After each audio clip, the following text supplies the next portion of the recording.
Salut tout le monde, on espère que vous allez bien. Bienvenue dans le premier Soyons Foot de l'année. Donc ça va parler de football tous les mercredis à 17 h. Je compte sur vous, réagissez dans les commentaires. Paf paf, on y va, c'est parti.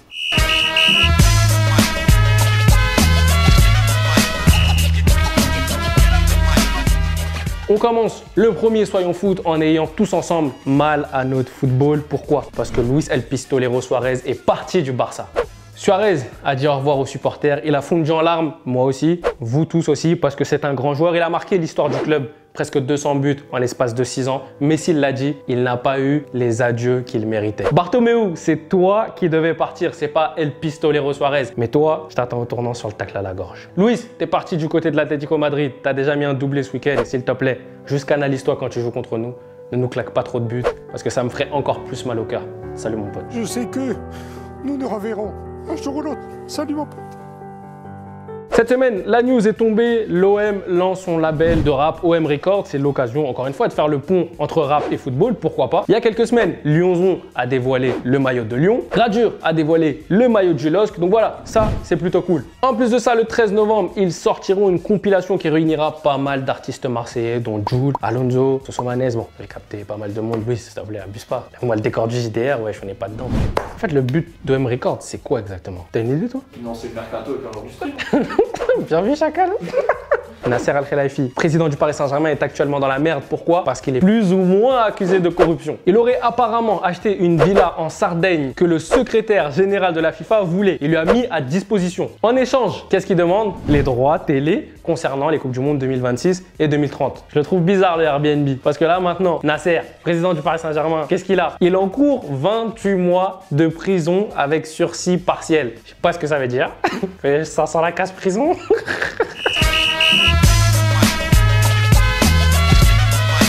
Josep Maria Bartomeu, président du FC Barcelone. J'ai le seum contre toi, tout le monde a le seum contre toi. Bêtise sur bêtise, là ça commence à bien faire. Là, je pense que c'est l'heure des règlements de compte. Ce monsieur a enchaîné bêtise sur bêtise. Tout d'abord, il n'a pas ramené Neymar au FC Barcelone, tout le monde l'attendait. Ensuite, il recrute Quique Setién qui arrive et qui repart au bout de 6 mois. On n'a pas compris. Cet été, scénario catastrophe. Il a failli être le président responsable du départ de Lionel le GOAT Messi du FC Barcelone. Incroyable, j'ai pas compris. Et pour finir en beauté, il laisse partir monsieur Luis El Pistolero Suarez sans lui dire au revoir, sans lui dire merci, sans rien du tout. Bartomeu, c'est pas Suarez, c'est pas les autres qui doivent partir, c'est toi, gros. Casse-toi, ça y est, on en a marre, on souffre trop à cause de toi. Je m'en charge.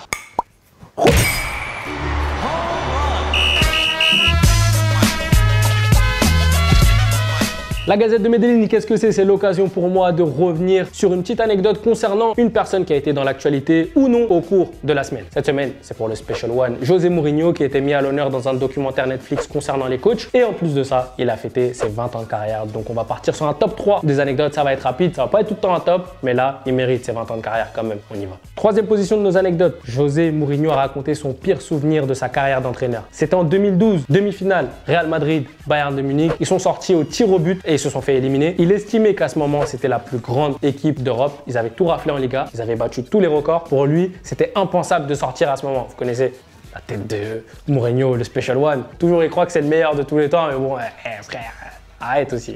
En deuxième position de nos anecdotes, vous connaissez très certainement la célèbre image où Guardiola est en train de parler à Ibrahimovic lors d'un Barça-Inter. Il y a Mourinho qui vient, qui écoute ce qui se dit. Qu'est-ce qui se passe? Qu'est-ce qu'il lui dit à ce moment? En fait, Mourinho a vu le banc du FC Barcelone célébrer un carton rouge qu'avait pris Thiago Motta en taclant Sergio Busquets. Donc, il s'était retrouvé à 10 contre 11. L'Inter était en mauvaise posture. Et Mourinho, qu'est-ce qu'il dit à Guardiola? Ne célébrez pas trop vite. Vous connaissez la suite. José Mourinho élimine le grand Barça de Guardiola. Il s'en va célébrer, courir un peu sur tout le terrain, il chambre, etc. Donc voilà, c'est la petite anecdote sur l'image en question. Première position de nos anecdotes. Alors celle-là, nous, on l'a trouvée vraiment marrante quand on l'a lue. On ne sait pas si elle est vraie, si elle est fausse, mais on est obligé de vous la raconter. 2004, finale de Champions League, le FC Porto remporte la compétition, mais sur aucune photo, enfin presque aucune photo, on voit José Mourinho. Pourquoi? Vous me demandez pourquoi, mais moi-même, je m'y attendais pas.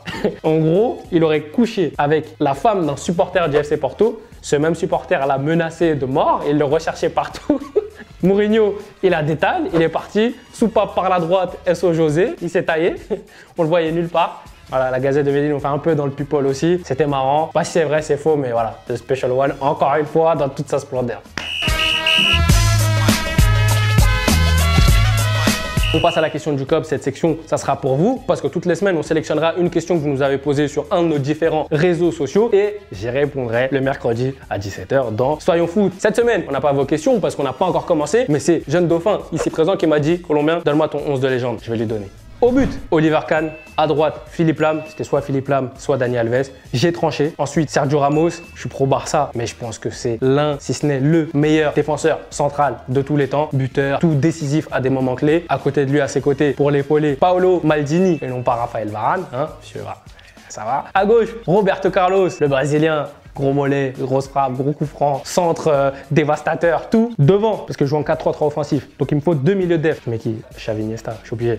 Xavi Iniesta devant la défense. Numéro 10. Ah là, ça va être le débat. Pourquoi t'as pas mis un tel? Pour moi, c'est Ronaldinho. Voilà. Il y a Zidane, il y a Maradona, oui. Moi, c'est Ronaldinho. Ailier droit, Lionel Messi. Le GOAT, comme ça, il rentre enroulé but. La spéciale. À gauche, ailier gauche, CR7. Comme ça, il rentre boulé, frappe pied droit. Et devant, R9, la merveille, El Phénoméno. L'homme qui aurait tout, qui aurait dû prendre 5, 6, 7 ballons d'or et qui n'a pas pu à cause de ses multiples blessures. Donc voilà. La famille, c'était le premier Soyons Foot de l'année. Je vous donne rendez-vous mercredi prochain à 17h. Ça sera le rendez-vous à prendre toute cette année. On reviendra à chaque fois sur l'actualité de la semaine qui vient de passer. Donnez-moi votre 11 de légende. Attention, soyez pertinent. Et je vous dis à la semaine prochaine.